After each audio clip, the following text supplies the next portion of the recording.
Esse aqui é o tópico 3 de hidrostática, tá? Eu vou começar ali a partir dos vasos comunicantes, porque antes a gente só está fazendo ali uma pequena revisão do que já foi visto nesse material que foi confeccionado aí pelo professor Fernando JB, e a gente está executando essa leitura aí para os nossos amigos da terceira série que não conseguem ler a tela utilizando os olhos. Vamos lá, gente. Tópico 7, vasos comunicantes. São recipientes, geralmente em formato de U, que são utilizados para analisar as relações entre as densidades de líquidos immiscíveis e executar estudos sobre a pressão exercida pelo líquido. Só para deixar uma coisa clara aqui, tá? Immiscíveis são líquidos que não se misturam. Aplicando a lei de Steven e sabendo que os pontos de mesma altura possuem a mesma pressão, temos... Deixa eu tentar descrever aqui a imagem para vocês. Ó. Tem aqui um tubo em U, tá?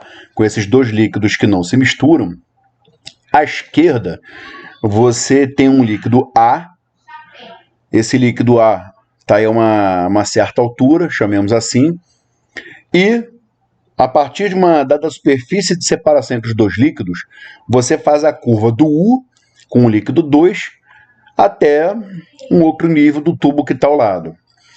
Se você pega dois pontos alinhados horizontalmente e você considera como a base exatamente o ponto ali, a região, um ponto qualquer na região de divisão entre os dois líquidos, tá? Você traça ali uma horizontal, deixa os dois alinhados horizontalmente, e aí você afirma que a pressão sobre esses dois pontos é a mesma. Ou seja, a pressão 1 é igual à pressão 2. Quem é a pressão 1? É a pressão atmosférica mais a pressão higrostática do líquido 1. Quem é a pressão no ponto 2? É a pressão atmosférica mais a pressão higrostática sobre o líquido 2. Como a pressão atmosférica atua em ambos os lados, vamos desconsiderar. Então, matematicamente, temos densidade vezes a gravidade vezes a altura, lembrando que isso é o cálculo da minha pressão higrostática, igual a densidade de B, gravidade, vezes a altura da coluna de líquido 2. Então, temos aí densidade 1 vezes a altura 1 igual a densidade 2 igual a altura 2. Isso é o que vocês costumam chamar de fórmula. Só para identificar vocês, caso vocês não estejam vendo aí o que é o tubo em U, pergunta em casa aí para o papai e para a mamãe se por acaso eles não têm uma mangueira de pedreiro. Tá? A mangueira do pedreiro, vulgarmente conhecida também como mangueira de nível, é uma que você utiliza para alinhar dois pontos numa dada parede, para que você possa fazer cálculo de caimento na hora de fazer um contrapiso na tua casa. Tem aqui sugestões de vídeo, não adianta eu parar para ler isso tudo aqui para vocês. Eu vou pegar esses links aqui, depois vou colocar lá no Moodle, que aí vocês já podem clicar direto. Aliás, antes eu vou ter que assistir isso aqui para saber se o vídeo está acessível, mas a gente resolve isso aqui depois. Vamos lá. Exercícios propostos. 1. O tubo aberto em forma de U da figura contém dois líquidos não miscíveis A e B em equilíbrio. As alturas das colunas A e B, medidas em relação à linha de separação dos dois líquidos, valem 50 centímetros e 80 centímetros, respectivamente. Não vou nem descrever a figura, porque o que vocês precisam da figura está aqui no enunciado, tá? Vamos deixar isso claro. Item A. Sabendo que a massa específica de A, ou seja, o líquido A, é 2 vezes 10 ao cubo quilograma por metro cúbico, determine a massa específica do líquido B. Ou seja, na prática, é uma substituição direta na fórmula, tá? Que vocês vão executar aí. É uma equaçãozinha. Embora não tenha muito mistério, a gente tem que tomar muito cuidado aqui, porque se a gente troca um valorzinho que seja, dá tudo errado. Isso aqui eu sei que vocês sabem fazer, que eu já conheço vocês. Não adianta tentar me enganar, não. Vamos lá aqui, ó, figura 2. Na figura abaixo, representamos um tubo em U, contendo mercúrio ligado a um recipiente, contendo um gás. Sabendo que a pressão atmosférica é de 76 centímetros de mercúrio, calcule a pressão do gás em centímetros de mercúrio. Eu vou tentar descrever a figura para vocês. Sabe aquele tubo em U que eu descrevi lá no início? Então, é a mesma coisa, só que ao invés de você ter dois líquidos, você tem o quê? Do lado esquerdo você tem um gás que está acoplado a uma mangueira. Esse gás ele está a uma determinada pressão. Eu não sei de quanto é, mas eu vou garantir para vocês que tem que ser acima da pressão atmosférica. E na superfície de separação entre o gás e o líquido, eu vou pegar um ponto. Vou agora traçar para a minha direita, horizontalmente, e a partir desse alinhamento, na outra ponta do U, eu vou pegar esse ponto alinhado horizontalmente e vou subir 19 centímetros até que eu encontre a superfície de separação entre o líquido e o ar atmosférico. Foi? Vamos então para a questão 3. Lembrando que as resoluções são lá da aula síncrona que vocês têm no NAPRE. Vamos lá, questão 3. Epigarrete. No diagrama mostrado a seguir, o diagrama mostrado a seguir é tubo em U de novo, tá? X e Y representam dois líquidos não miscíveis e homogêneos, contidos num sistema de vasos comunicantes, mangueira de pedreiro, em equilíbrio hidrostático. Assinale o valor que mais se aproxima da razão entre as densidades do líquido Y em relação ao líquido X. É basicamente a mesma coisa. O teu líquido Y ele vai estar à direita, tá? É só um pouquinho desse líquido Y, que me dá uma coluna aí de 10 centímetros entre a superfície de separação com a atmosfera e a superfície inferior, que é a que separa do líquido X. E aí o líquido X vai preenchendo a curva do U, vai preenchendo, começa a subir de novo pelo lado esquerdo do U. Em relação à base, ele vai subir 18 centímetros. Para fazer essa questão, perceba, você tinha que saber agora o seguinte dado. Vou voltar lá para o líquido Y. Parte superior do Y até a parte inferior do líquido Y, eu tenho 10 centímetros. Daí até o fundo do U, eu tenho mais 10 centímetros. Se mantém aí no fundo desse U. Beleza? Líquido X. Agora, até encontrar a superfície de separação entre o líquido X e a atmosfera, você vai subir 18 centímetros. A partir desses dados é que você vai ter o suficiente para aplicar naquela mesma equação de novo. Essa altura do campeonato, se não lembrar da equação, sai de baixo. A equação, tu não lembra, né? Densidade A, altura A, densidade B, altura B. Vamos lá. Um recipiente, questão 4. Um recipiente contém um gás com pressão de uma atmosfera e meia, ligado a um tubo contendo mercúrio. Calcule o desnível H, sabendo que a pressão atmosférica no local é de 76 centímetros de mercúrio. E aí vamos lá. Temos aqui um tubinho com mercúrio. Convenhamos que a gente tem exatamente a mesma figura que a gente tinha na questão 2. É a mesma figura, só que agora a gente vai mudar só os dados. Ao invés de ter aí 19 centímetros, a gente vai ter uma altura H. Ou seja, eu tenho aí, de novo, meu U. Na parte esquerda do U, eu tenho aí um balão de gás, um recipiente com gás. A partir de um dado ponto desse gás, na parte inferior, eu tenho aí a minha mangueira toda preenchida com um dado líquido.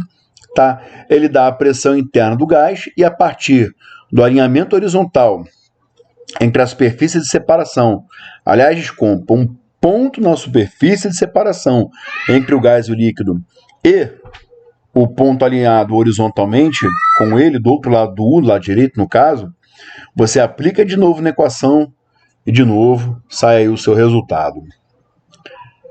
Teorema de Pascal. O princípio de Pascal é uma lei da hidrostática que envolve a variação de pressão hidráulica num fluido em equilíbrio. Recebe esse nome pois foi elaborada no século XVII pelo físico, matemático e filósofo francês Blaise Pascal. Seu enunciado é expresso da seguinte maneira: o aumento da pressão exercida em um líquido em equilíbrio é transmitido integralmente a todos os pontos do líquido, bem como as paredes do recipiente em que ele está contido. E aí temos agora aqui uma figura clássica de um tubo em U, só que agora esse tubo em U não é mais a mangueira do pedreiro. Por quê? Porque agora eu tenho um recipiente tal que eu tenho dois êmbolos, tá? Um êmbolo de cada lado, e desses dois êmbolos que eu tenho aí, o que acontece? Quando eu aperto um êmbolo para baixo, necessariamente o outro êmbolo tem que subir. E a relação de forças que a gente vai tentar estabelecer aí a partir da igualdade de pressão.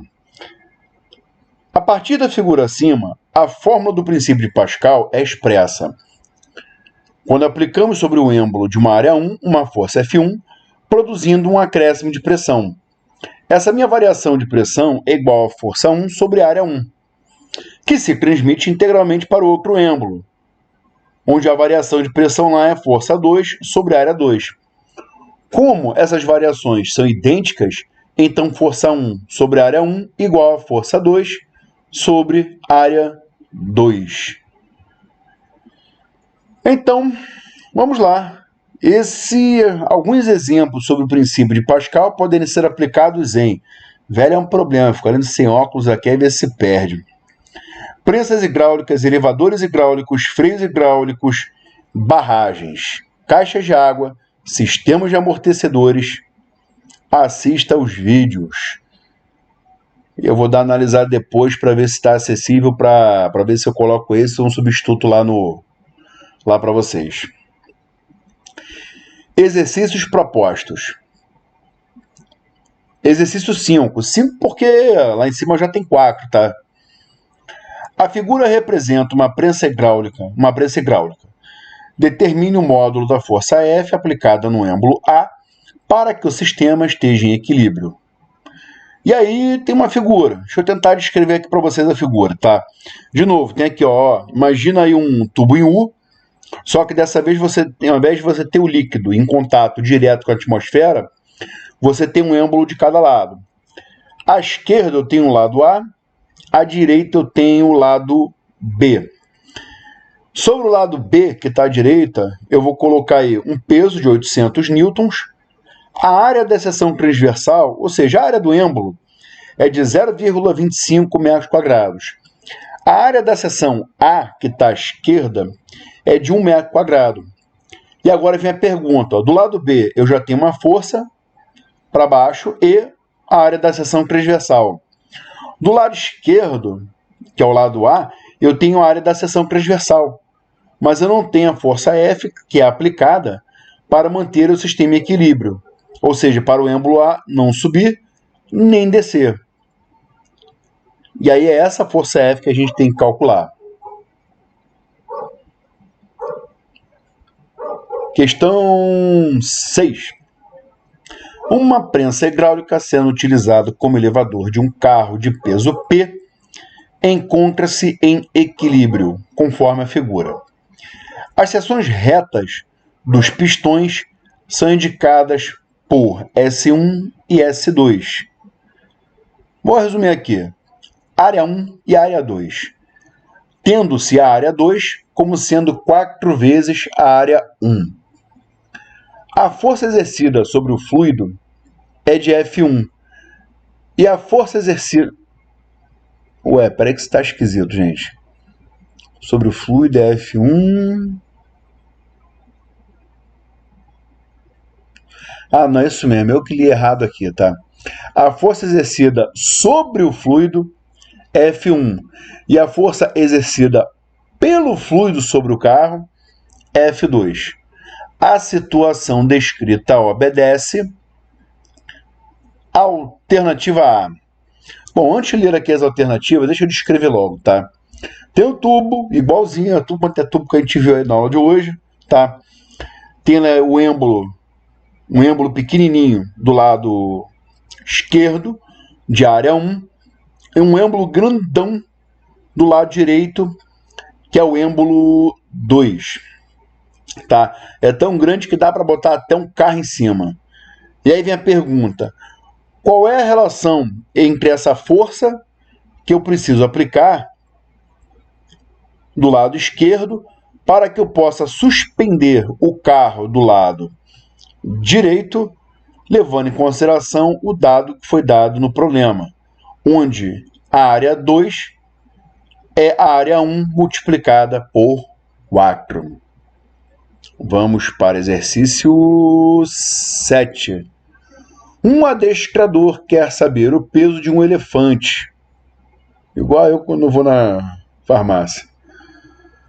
Utilizando uma prensa hidráulica, consegue equilibrar o elefante sob um pistão de 2.000 centímetros cúbicos de área, exercendo uma força vertical F equivalente a 200 newtons, de cima para baixo, sobre o outro pistão da prensa, cuja área é igual a 25 centímetros quadrados. Calcule o peso do elefante. Vamos lá, gente. Adivinha como é que é a figura? Vai, adivinha. Não, mentira. Ó, de novo, você tem aproximadamente um tubo em U, só que dessa vez agora com 2 êmbolos, um de cada lado. O elefante, meu parente aí está do lado esquerdo, e a força F aplicada do lado direito. Resumindo, é só pegar os dados e aplicar ele de novo.